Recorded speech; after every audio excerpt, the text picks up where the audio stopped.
This is the On the Mark podcast, bringing you facts, opinions, and personal experiences from the outdoor industry. I got the opportunity to shoot an AR-15. That was one of the funnest experiences that I've had. It's pretty exciting. It's a big rush. Presented by SightMark, an industry leader in optics, bore sights, night vision, and more. Make your mark. Welcome to the On the Mark podcast. My name is Jeff Hamilton. I'm your host. I'm recording from the SightMark studio, and calling in today, I got Pookie with Pookie's Archery and Guns out of Louisiana. Pookie, are you on the line? Oh, yeah, so I'm online. Okay, great. Pookie, I wanted to start off a little bit with just a quick intro to you and your shop.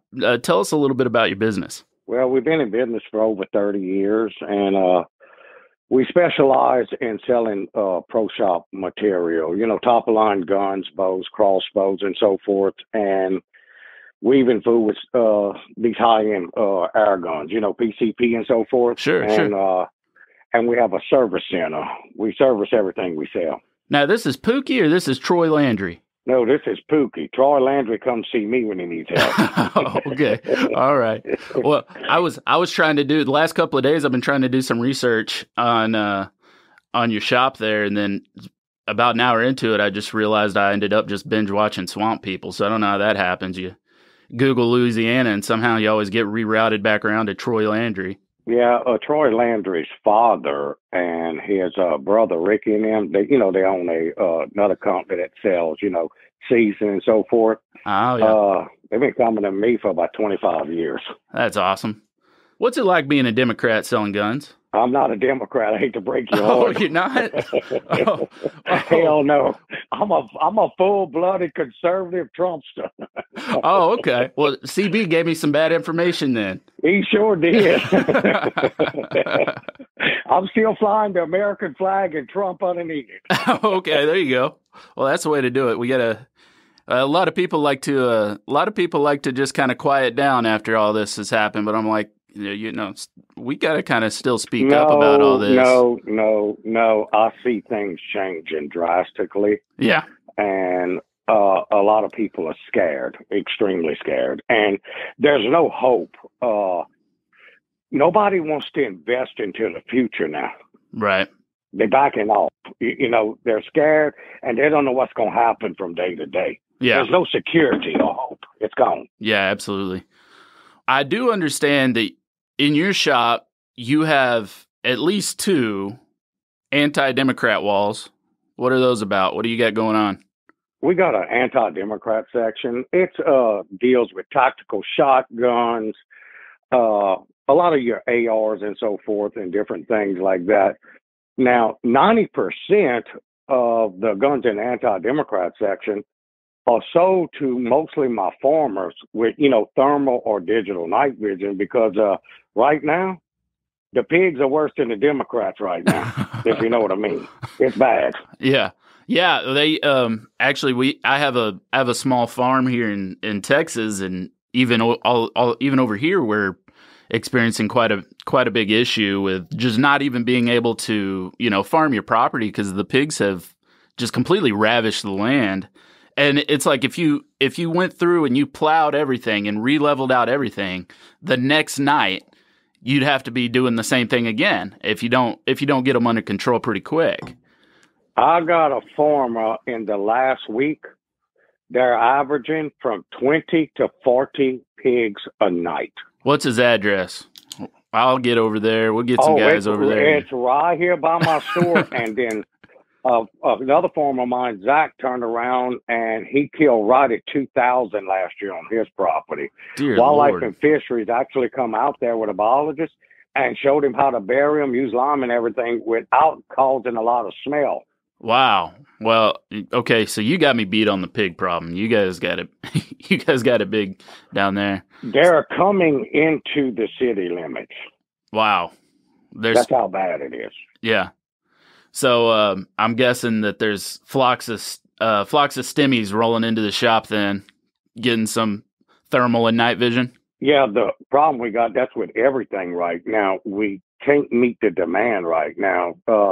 Say I had 20 thermals or so, we can only get like 2 a month. You know what I'm saying? Yeah. And ammunition's the same way. Yeah. They need 1,000 rounds of ammo for this week to shoot pigs, and we can't get them but 100. Yeah, that's been frustrating across the board, and even here as a manufacturer, we've had to deal with a lot of that. And you've got a whole list of dealers that need a bunch of product, and we have to, say, like you said, you got 20, we might only be able to send you out 2, and then you still got the other 18 on order, but they're just going to trickle in. The problem we're having, there's too many hoarders out there.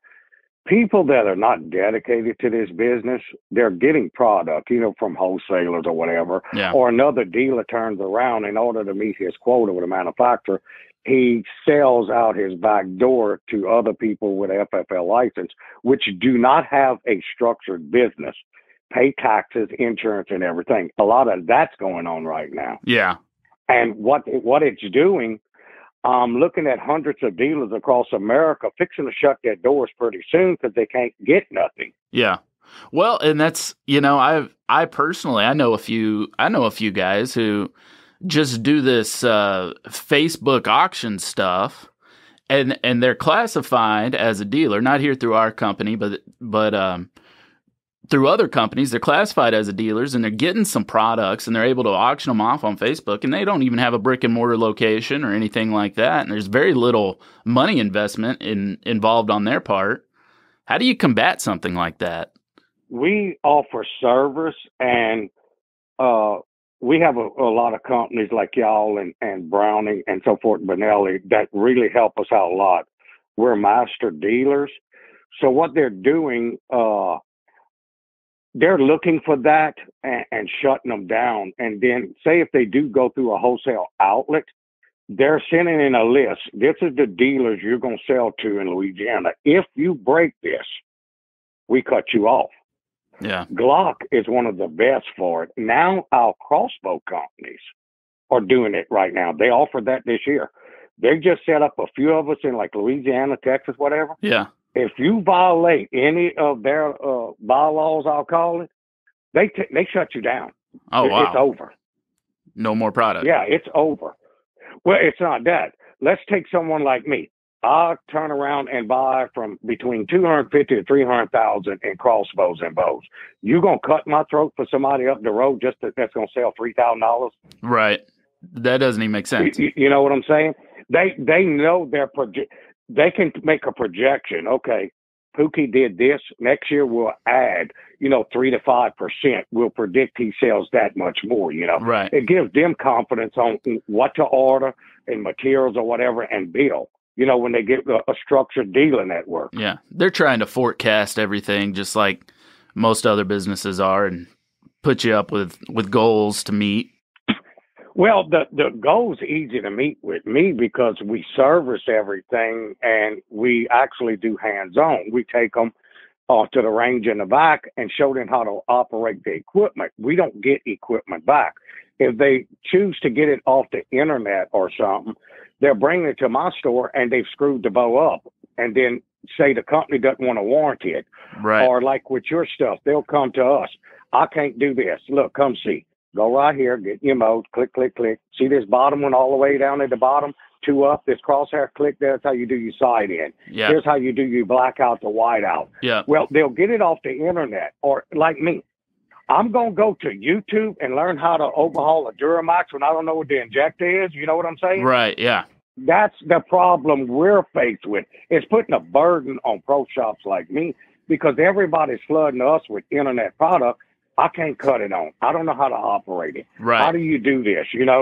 Well, I'm trying to tend to the other hundreds of customers I'm dealing with. And there's a huge movement right now into just technology optics with your digital and your night vision, or your digital night vision and your thermals. And a lot of it is coming from, the old farmer who grew up on granddad's Remington.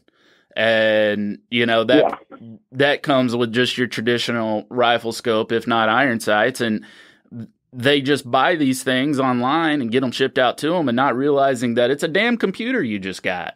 and you're not going to be able to operate it unless you take the time to, even reading through the manuals on some of these things, it doesn't work quite as good as just having somebody help you walk through it in person. Okay, you heard what you just said. Yep. If you're not mechanically inclined, Right. You know what I'm saying? Right. Or computer inclined, or Right. whatever. How can you operate this when you don't know which way is up or down? Right. Yeah, absolutely. Even YouTube, they'll watch YouTube videos, nonstop. But if you're not mechanically inclined, I have to take my hand, and put their hand. This is what you do, and go through several steps before they finally understand, Sure. Or they'll call me on the phone. They're in the woods, what happened here? You did this wrong. Go right here, hit this, blah, blah, blah. Well, and these devices, a lot of them come with firmware updates. As technology improves, you update the firmware, and all of a sudden, the video you watched that was posted in 2017 might not be as accurate as what it is today. And so they're going to end up at your door anyway, trying to figure out how the hell to use the thing. I'll tell you what I like about Pulsar.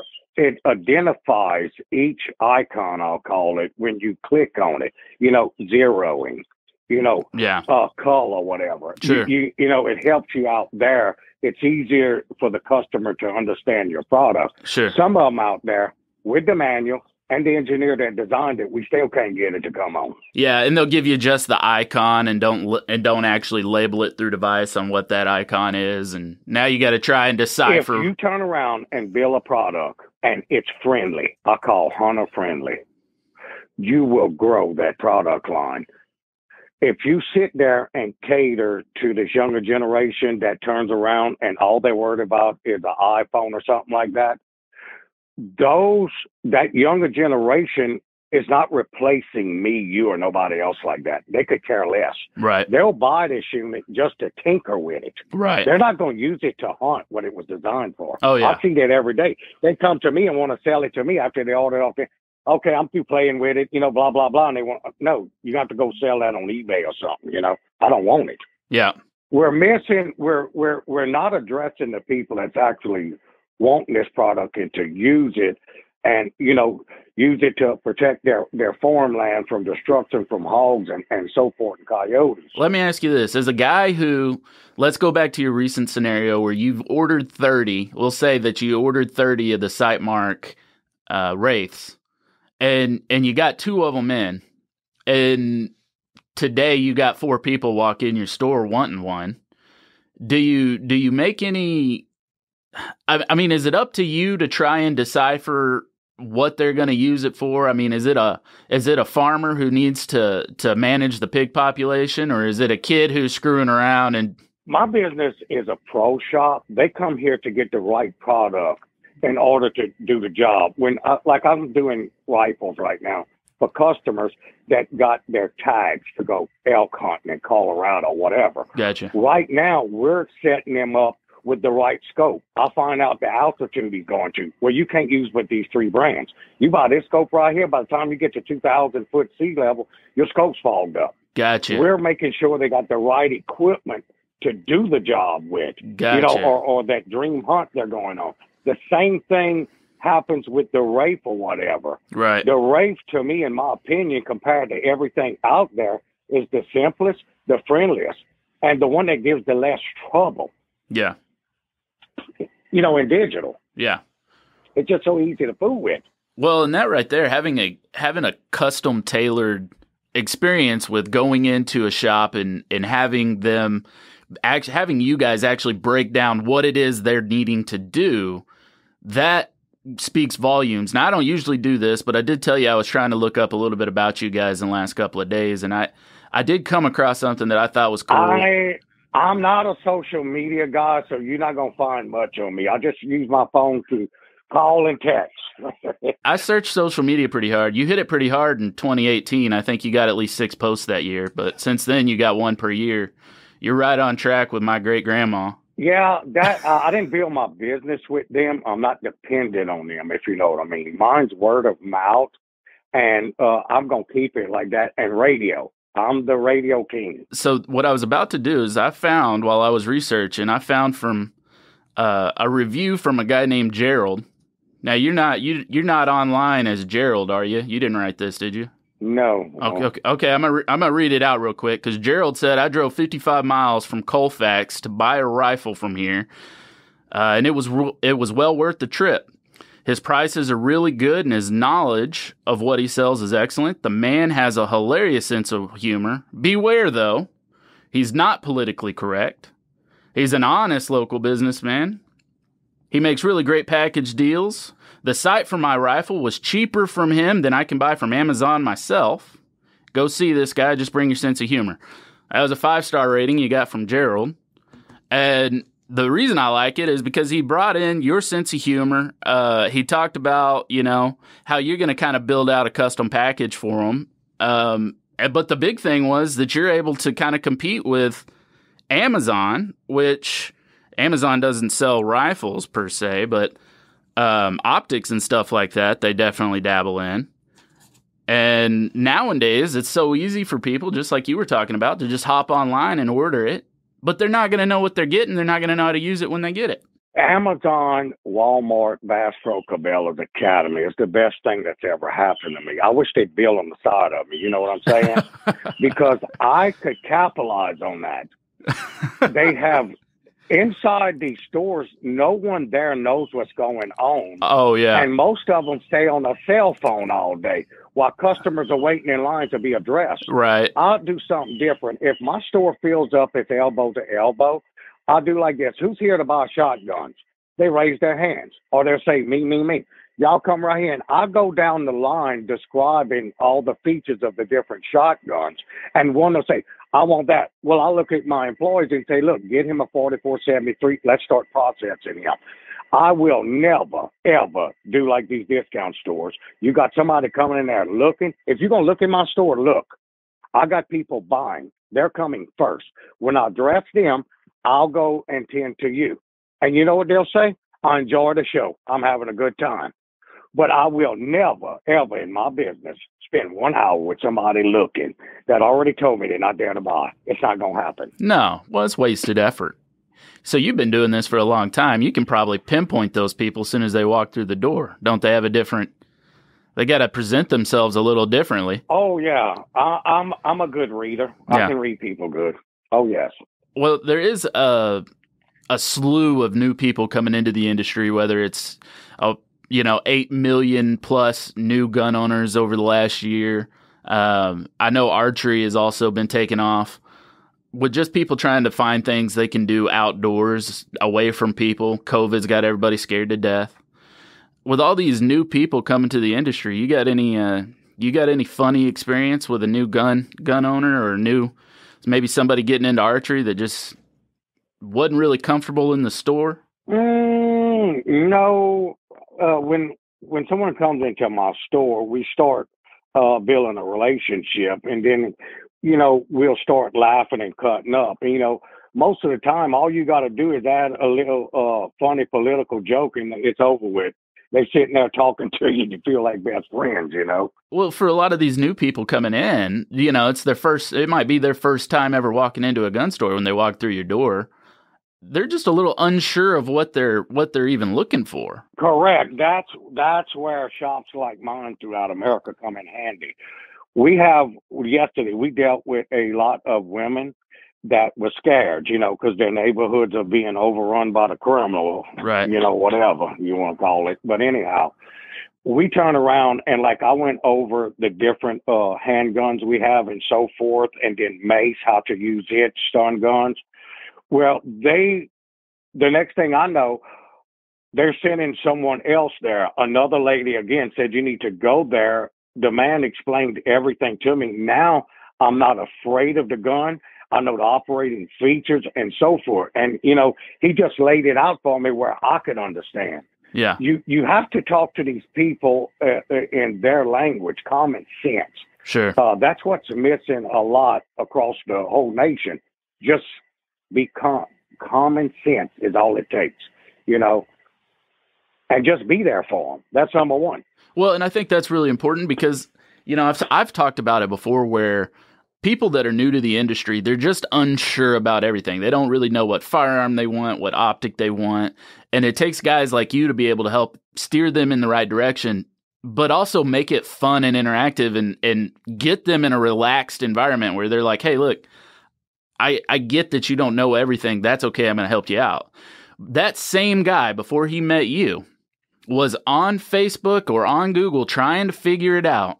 And he's just got a mosh pit of guys that are already in the industry, already gun owners, just dogging on people that don't know nothing. And it's frustrating for me because I see the 8 million plus new gun owners over the last year. I see these guys as tremendous potential to help us fight back against the attacks on our Second Amendment. But we struggle to be able to get them engaged when all they face is, negativity or shame for not knowing everything right out of the gate. And the truth is, everybody starts off at 0 miles per hour. You don't get up to speed until you've talked with guys like yourself that are able to kind of steer them in the right direction. Yeah, and I'll use something for you right here. They'll come in here and say, Pookie, how far can I see with that XM30? I said, you can see a Democrat at 400 yards at this black door. Well, they bust out laughing. He'll say, I'll take two, Yeah. But if you don't build a relationship, and you can actually use this political atmosphere in order to increase your sales. Sure. By little comments like that. And then, they feel comfortable. Look, this man's on my side, Exactly. Yep. Let me ask you this. Have you tried anything to kind of kickstart people into maybe voicing their support for the Second Amendment when they buy a firearm from you or anything like that? Has there been any kind of The reason they're coming to me is because they're defending the Second Amendment. That's Sure. why they're coming to start off with. Sure. Look, I dealt with a couple. The fella moved away from here 30 years ago. It was so bad in New York. He met a woman up there. He turned around and filed for early retirement and left to come home. He says they were destroying their personal property, these goons, I call it, okay? Yeah. So they left, all right?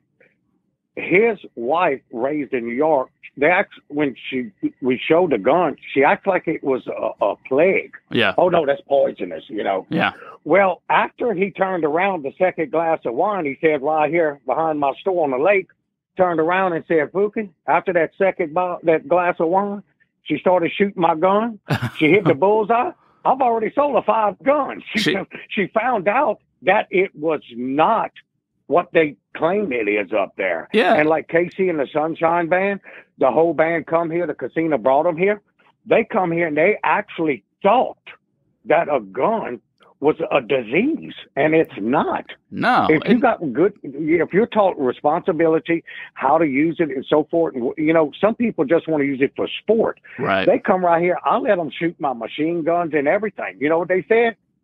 They said, can we come shoot tomorrow? I said, yeah, if y'all don't vote for Nancy Pelosi no more. They started laughing, And every year they come, They shoot a few rounds and they're like, wait a minute, this is fun. We've been lied to. That's exactly right. You have to put them through that experience and the fun part of it. You know what I'm saying? And then they'll say, this is not bad like they said. Well, but my biggest drive is I want to try and get these new gun owners as engaged as possible. So let me float you an idea. And I don't know if this is by any means possible. Feel free to call me stupid. What if I printed you out a sign, you put it right there by your register, and all it had was the number to your congressman on it. And you told every customer that was going to buy a rifle, I'll give you $20 off your overall purchase. If you call this number right here in front of me, you're going to get a voicemail, and all you got to do is leave a voicemail saying who you are and that you're calling to voice your opposition to any attacks on our Second Amendment. Do you think you think anything like that would be possible? Oh, I got something better than that. The congressmen and senators come to my store all the time, and then I also throw little I'll organize for them. I'll have people that come here. We'll start cooking jambalaya eggs with crawfish and so forth. They'll come over here and we got a van and we'll have hundreds of people over here and they're sitting and listening to their comments in person. Nice. Yeah. You know what? Actually, I'm glad you brought that up because CB told me that sometimes you guys will just be, that you were just a good old Cajun guy. And sometimes y'all just be sitting there in normal conversation and all of a sudden a crawfish boil or something comes out and you always got the spread ready to go. Oh, I got a custom kitchen back of my store. I got manufacturers, reps, and also the owners of the company come here and eat, but we got one problem. What's that? When they come over here and eat what I cook, they say, Pookie, can you give me that recipe? And you mind talking to my wife and tell her how you cook this? I said, you trying to get me in the doghouse. Nice. No, but we cook here. It's very serious over here. We love our food over here, I promise you. Well, it's interesting. I did a crawfish boil a couple of weeks ago, and I guarantee it wasn't on your level. But you mentioned eggs and crawfish, and I had never even thought about putting boiled eggs in my crawfish boil, but I'm sure glad I did. For the first time a couple of weeks ago, my buddy was like, I went over to Louisiana the other day, and they had some we had this big boil going and they threw a bunch of eggs in there and we had boiled eggs. And I was surprised. I was actually blown away by the amount of flavor that those eggs absorbed. Drop a whole onion in there, a good white onion, a bunch of them. Yeah. Then tear that skin off and tell me what you think. Yeah, I'm going to have to try that next time too because I didn't do onions either. I did potatoes and... Or get you some good Richard sausage or something like that and drop in there. Oh, my God. Nice. The next thing that I was going to talk to you about was, I know what it is. You're going to send me 20 XM30s and a couple of X250s. Is that what it was? I was going to get you an order put in on those, and we'll get them out as soon as we can. No, I'll tell you what, I can't get you any products. You have to go through CB for all that, but I'll tell you what I can do. I don't know if you're aware. But did you know that CB does some modeling for us here at the office? Lord have mercy. I don't want to see that picture. What I can get you, you know what? I'm going to go ahead and do this for you. I got an 18 by 24 poster with CB on it that I'm going to go ahead and have him sign that thing for you. And I'm going to send it out to you, and you can put it up anywhere you want to on the store. And CB is going to come visit you and see that sign hanging up. And I'm going to put it in the front. That way it might run the Democrats off. It's guaranteed to run the Democrats off. I can guarantee that. Hey, I did hop on your website and I checked out your website. It looks like it's a pretty new website. You got that launched up in, what was that? No, it's actually but the problem we got, Jeff, we cannot deal with the traffic coming through the front door. So Sure. We had to pull a lot of stuff off of the website and we left it alone because right now with this crisis that's been going on for the last 2 years, we don't have time to address the internet. Sure, yeah.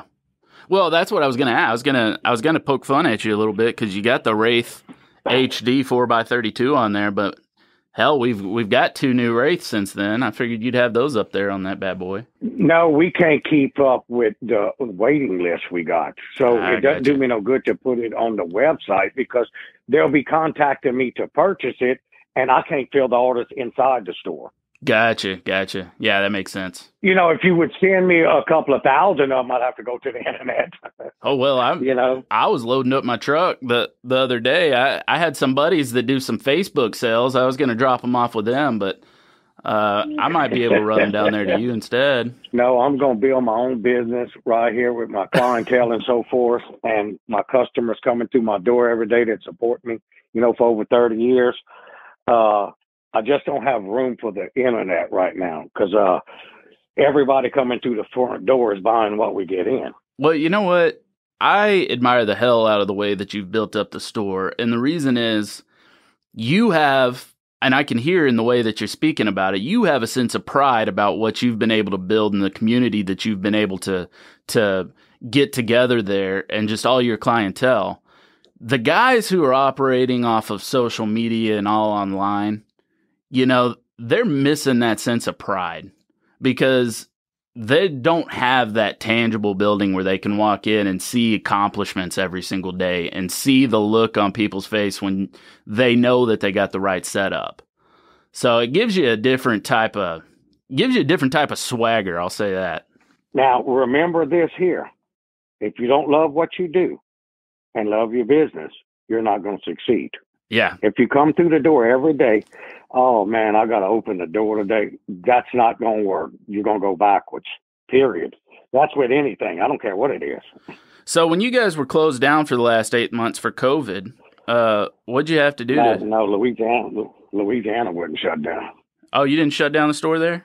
Oh, no. I thought you were doing something called Uber Guns, where you partnered up with Uber, and they just came by and picked up people's firearm purchases. No, I actually told some of my manufacturers don't use them no more. I like getting my stuff in 2 or 3 days, not 3 or 4 months. Oh, well. When they get here, they drunk or something. You know what I'm saying? No, Yeah. You don't have to worry about me using them. You can forget about that. Well, I was making a joke about all these restaurants that closed down their brick and mortars and started going to Uber Eats, and that's the only way they were staying in business. No, if they would have used their head, they could have got around that. We'll get the same drivers that are delivering McDonald's to just go to the manufacturer, pick up the firearm, take it to whoever it belongs to. They could even do the FFL transfer if we set them up with the right computer system. No, we turned around and we set up. I actually did this when it kicked off in March. In April, I turned around and called in my fella that has a fab shop up the road, and we put up plexiglass all the way around to where we could turn around and talk to our customers where we didn't have to wear these masks. And when the state come in, they looked at it. They could get their camera. They wanted to take pictures and do their office like that. Nice. Yeah. I put up a state-of-the-art system to protect me and my employees and my customers. But Yeah. I did that as soon as all this crap, because I've been through more than one pandemic. Yeah. I mean, have you had any problems? Oh, no. And then over 99% of the people coming are saying this crap, it's crap, what's going on. And it was politically connected. You do not shut your economy down. We're set up to address everything. Did they shut the economy down for the flu or anything else? No. Right. They sure didn't. Right. You know? Well, the good news is the flu's gone now. We don't got to worry about the flu no more. The cure for the flu just happened to be coronavirus. That's interesting. Watch this. When the corona hit, I noticed people quit dying of heart attacks, cancer, and everything else. That's amazing. Everybody died of corona. Yeah. Yeah. Did you notice that too? I noticed that. Yeah. I had a close family friend of mine whose mother passed away during the height of the pandemic. Stage 4 lung cancer. She'd been fighting it for a long time. She passed away stage 4 lung cancer, and the death certificate didn't mention lung cancer, which was really, really interesting. And the sad part is you got no way to combat that. You can't say, I mean, you can say it's wrong, but who's going to listen to you? I can tell you this now. My granddaughter, they said she had the corona, contracted at school, a bunch of them. I had a problem. I turned around, went and seen her specialist. I told him what was going on. He busted out laughing. He checks her. Severe sinus tract infection. Yep. You see what I'm saying? Yeah, I've heard a lot of that. I went and got her checked, and he did the rapid test and the long test. Yeah. You know, the ones that you got to wait for? Yeah. Negative. Yep. But it said positive at the school. Oh, I forgot. Yeah. Dog it. Well, they get thousands of dollars for turning that in. Uh-huh. Yep, exactly.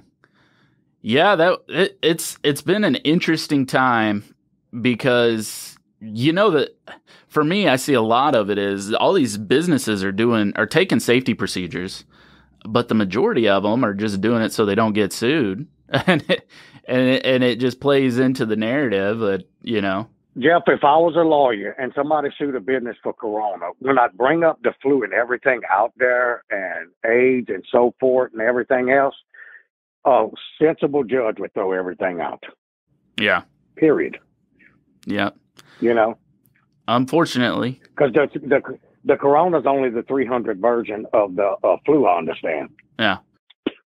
A modified genetically flu, I call it. Unfortunately, it appears we don't have too many sensible judges anymore. There's a few of them out there. Still a few good ones. You know what's missing in our politics? It's real easy. It's called common sense.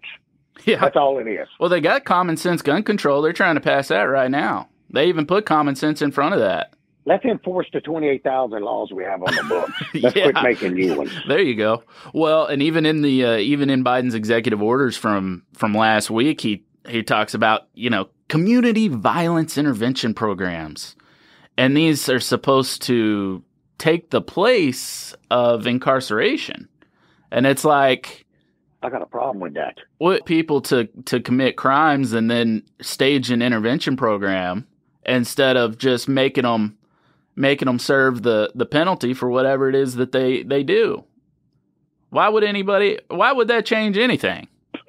I'm going to use common sense. The only places I see cities and states that are having problems where you can't own a gun. So if I'm a criminal, hold on. Y'all, we're going to set up our base operations over here. Because guess what? The law-abiding citizens can't own a gun. Right. And we'll be the only ones with a gun. Right. Exactly. And that's what's happened. Well, and that's what you see in Chicago, for instance. I mean, they've got record gun shootings every single weekend. I think I saw a headline yesterday. It's 30 people shot last weekend in Chicago. Well, they got some of the strictest gun laws. And they'll take our money, do a gun back buy program, and then 2 months later, the same guns are back on the street. That's amazing. The gun buyback programs really irritate me because it's a joke. What it is it's an incentive for criminals to steal more firearms. That's what it is. It's a crime incentive. There is a large portion of theft where the target item they wanted to steal was a firearm. You see that in vehicle break-ins, home entries. A lot of times they're after firearms and jewelry and money. If you do a national buyback program and you say, hey, no questions asked, bring your guns in and sell them to me, these criminals that were going to do this stuff anyway are just going to say, well, now I don't have to sell this to the pawn shop for nickels. Now I can sell it directly to the federal government for market value. And they're going to be out there trying to steal more of these illegal firearms that they're doing anyway. Oh, they're doing something different. They'll go to Walmart and buy a pellet pistol for $24.99. Bring it over there and get $150 for it. I'm going to write that down. I didn't know that was a thing. I'm writing that down right now. Yeah, they did that just recently. We had a city in this state that actually they elected a bunch of crazy-ass Democrats, and they started this crap. And they were going by these pellet pistols and going back and getting $150, or they would bring a piece of a gun and just a barrel, and they would give them the $150. Wow. That's Y'all insane. See how ridiculous that is. And that's our money. Now, you know what they'll do? Hold on, we got to raise y'all taxes now. Yeah. Oh, yeah. Then wait till next year. I want to see, oh, Lord, I want to see how many of these Democrats going to have tears in their eyes when they got to pay all them taxes. Yeah, no kidding. Well, I don't know. I think the party of vote blue, no matter who, they don't tend to get tears in their eyes too often. They just swallow it up and point it at somebody else. I know a lot of people that voted for numbskull Biden now, and they turned around, and I had some diehard Democrats in my store yesterday, and they said that was the worstest thing they ever did in their life was to vote for that idiot. Yeah. Well, that brings up an interesting question. So as a diehard Republican gun store owner who has 2 anti-Democrat walls in his store and Trump flags everywhere, there are Democrats that own firearms. What do they say when they walk into you? Do you guys make light of the situation, kind of joke about things, or has anybody ever bit your head off? Oh yeah. I cut up with them. I said, look, I'll call my crew in. Look, y'all want to see a hypocrite? Here's a hypocrite. He's wearing a vote for Joe Biden and wants to get a gun from me. Do I sell him one or not? My guess is you yes. know, that's just a hypocrite, you know. Yeah. And the same person owns all kind of land and rent houses and so forth, And then he wants to cry when they have taxes. And guess what they say? Trump's causing these tax increases. Trump's gone. Biden's in office. Yeah. You know what I'm saying? It'd be like, you're blaming somebody that's not even there no more. Yeah. I listened when David Vitter got elected, the first Republican senator in the state of Louisiana in over 200 years. The man got elected. He wasn't sworn in yet. Our other officials, elected, was blaming him for all the problems that he caused it. I said, hold on. The man's not even been sworn in yet. You know what I'm saying? The problems we have is what y'all created over the last 20 years. But it's so stupid. Well, it's stupid back and forth, and it's a crazy political environment we're in. And remember what I'm telling you. The working class Americans are not stupid. Remember what I'm telling you. No, watch what happens next year. We're going to take 50 to 80 seats in Congress. Watch what I'm telling you. Yeah. No, we're not stupid. And, people tend to get, I know personal friends of mine who are just like, man, I can't even look at the news anymore. Everything is just so crazy. And all these companies are doing crazy things. And, and I got to reassure people. I got to tell them and bring them back down to earth and just say, listen, the reason you're seeing these stories in the news is because they are crazy. Like they don't report on non-crazy things anymore. They're just looking for whatever's going to get the most clicks. And the fact that these stories are in the news means that you're a normal person. We need to be worried when they stop reporting on these really crazy stories, because that means they are now normalized. I love Nancy Pelosi and him. They turn around and do a poll through social media to determine if they're going to pass a law or bring it to the House floor. You ever heard of shit like that before? Well, that's unheard of. I've never participated in any political polls, and that's interesting because I see a lot of them that try to include me. Yeah, they want to do a poll to see if they need to pass this legislature. I never heard of nothing like that in my life. Yeah. That's unheard of. It's insane. Well, hey, Pookie, I know you got a store to run, so I'm not going to take any more time from you. I want to thank you for coming on and giving me some time. I'm going to make sure and get this beautiful printout of CB up here to you. Make sure when you send it with about, I don't know, around a dozen XM30s and a couple of the UXQ50s or whatever. Roll them up in his poster. All right, but this is the Sightmark podcast, so I'm going to send you some of those Wraiths, too. We'll get you the 4x32s and some of those 2x16s. I really like the original Wraith. Do you? Because it has a rail on top. Yeah. Yes, when we go to upgrade the IR, it centers it up perfect. The one on the side, we can't get a full picture out of it. You know what I'm saying? Sure, yeah. And, we sell a lot of upgraded IRs. You can increase the distance by hundreds of yards. Right. You know what I'm saying? Right, yeah. But if they would put that rail on top, it's really, it's more beneficial. Well, I'm making some design notes now, pass by the guys here at the office and let them know your feedback. A lot of guys, the 2x16 received a lot of positive feedback just with the lower base magnification, because some of these guys some of the guys that aren't running binoculars and are just running their scopes are having to scan their fields through that scope, and they just like that lower base magnification. So they like that. They tend to like that quite a bit. But correct. But the only problem we got is when we upgrade the IR, the rail mount needs to be on top. Okay, cool. Well, we'll make a note of it, and I'll get it over to the guys and see if we can get you a whole set of unique Wraith 2x16s with a rail on the top there. Yeah, the top actually works better. I'm serious, it does. If you get a better, you can fill up your exit pupil, a lot better. Sure.